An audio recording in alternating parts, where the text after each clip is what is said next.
Selamat datang di channel Pemuja Malam. Jangan lupa like, share, and subscribe ya.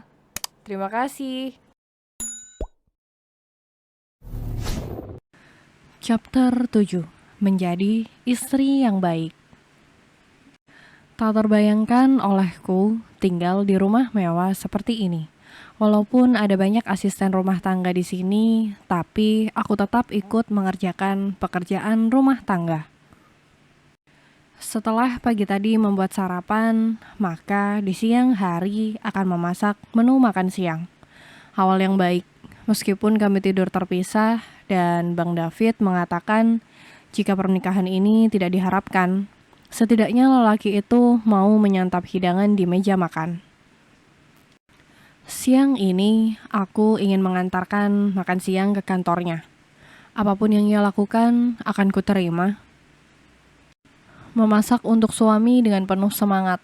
Sambal cumi kering, sayur tumis brokoli, dan bakwan jagung menjadi menu siang ini. Ini sih makanan kampung. Tak apa, yang penting sehat. Kusiapkan makanan dalam rantang 3 susun. Setelah beres, aku segera berangkat diantar sopir. Gedung kantor pusat ternyata sangat tinggi. Jauh sekali dengan kantor cabang tempatku bekerja. Ingin rasanya aku bekerja di sini. Bagaimanapun juga, Alina butuh biaya yang banyak. Tak enak rasanya jika harus meminta pada Bang David. Sampai di lobi, aku segera menemui resepsionis. Sebelum bertanya, aku mengeja namanya pada name tag, Putri. Permisi, selamat siang. Sapanya sopan. Kedua tangan menangkup di depan dada. Siang Mbak Putri, saya ingin bertemu Pak David. Di ruangan berapa ya? Oh, Bos David, ada perlu apakah? Udah ada janji? Belum, saya hanya sebentar. Mau mengantar kiriman makan siang. Sebentar, Putri melakukan panggilan. Kemudian melihat ke arahku. Dengan siapa? Ana. Mbak Ana, kiriman makan siangnya bisa dititipkan pada saya. Bos David sedang tidak bisa diganggu. Dengan rasa kecewa, terpaksa menitipkan makan siangnya pada si Putri. Setelah mengucapkan terima kasih, aku pamit. Entah mengapa, rasanya tak ingin pulang. Beberapa kali menghubungi ponsel Bang David. Tidak diangkat. Berapa kali pula mengirim pesan tidak berbalas sama sekali. Hanya centang biru sebagai tanda pesan telah dibacanya. Mungkin aku terlalu berharap banyak padanya. Makan sarapan masakanku bukan berarti dia mau makan dengan makanan yang aku masak siang ini. Apalagi harus bertemu denganku. Aku tidak langsung pulang. Untuk beberapa saat duduk di halte bis. Melihat kendaraan dan berpikir, apa yang harus aku lakukan? Sepertinya aku harus menjalankan rencana. Bekerja di perusahaan ini. Aku memutuskan mencari rental komputer, mengetik surat lamaran, dan nge-print out berkas-berkas yang dibutuhkan. Untung saja semua berkas telah aku scan dan simpan dalam email, memudahkan dalam proses pengumpulan berkas. Tidak perlu pulang ke rumah. Hari ini juga, aku mengirimkan berkas lamaran ke kantor tersebut. Bagaimana tanggapan suamiku? Bodoh amat deh. Yang penting aku bekerja di sana. Sekantor dengannya. Itu sudah cukup. Setelah memasukkan berkas lamaran, bergegas aku pulang mengendarai bis kota.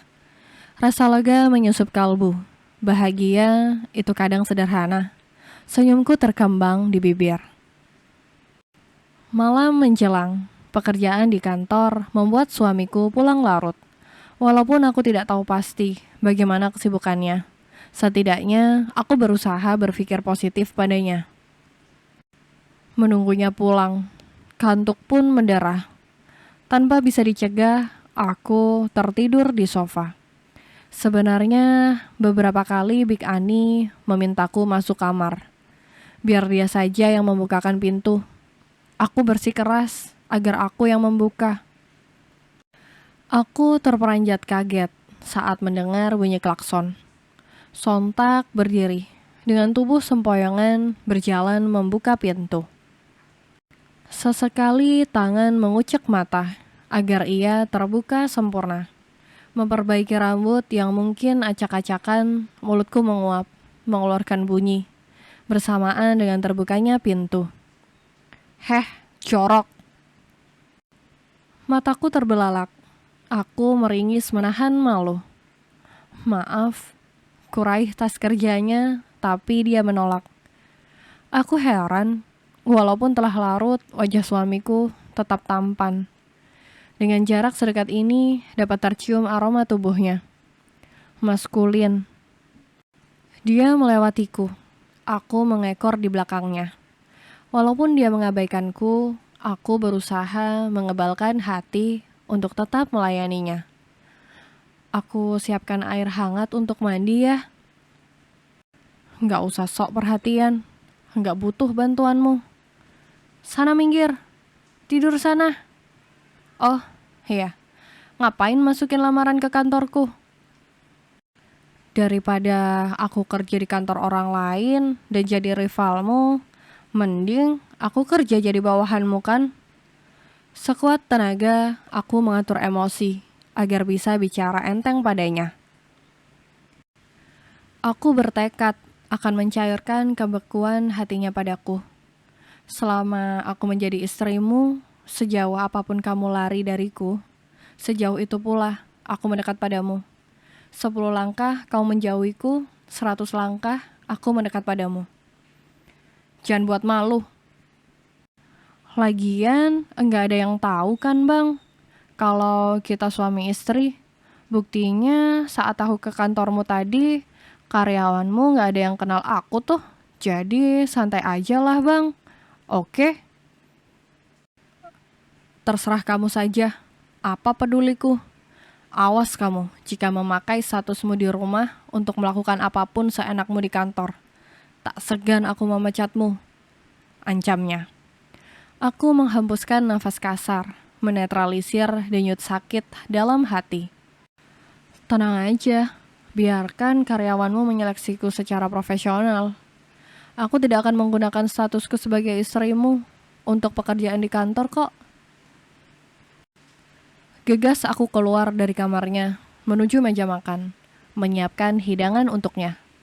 Tidak berselang lama, suami tampanku itu telah duduk di kursi meja makan.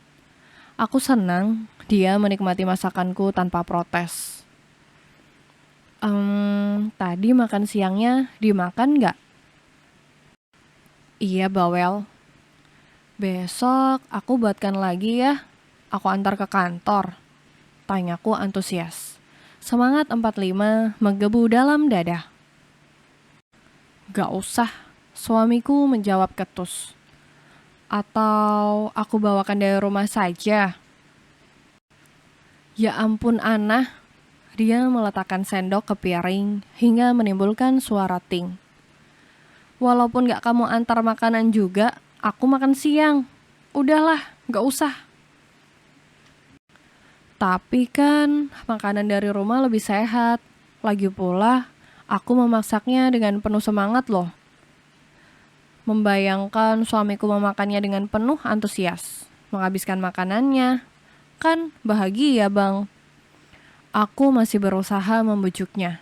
Entah pergi kemana harga diriku saat ini. Berpahala loh bang membahagiakan istri.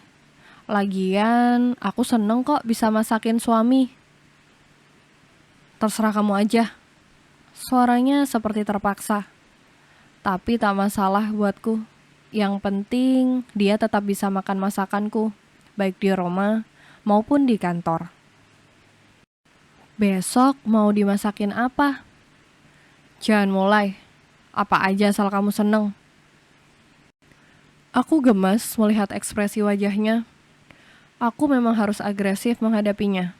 Dengan tampang muka tembok dan hati sekebal baja. Aku yakin bisa mencairkan gunung es dalam hatinya. Aku bahagia Bang David mau makan masakanku dan enggak protes apapun yang aku masak.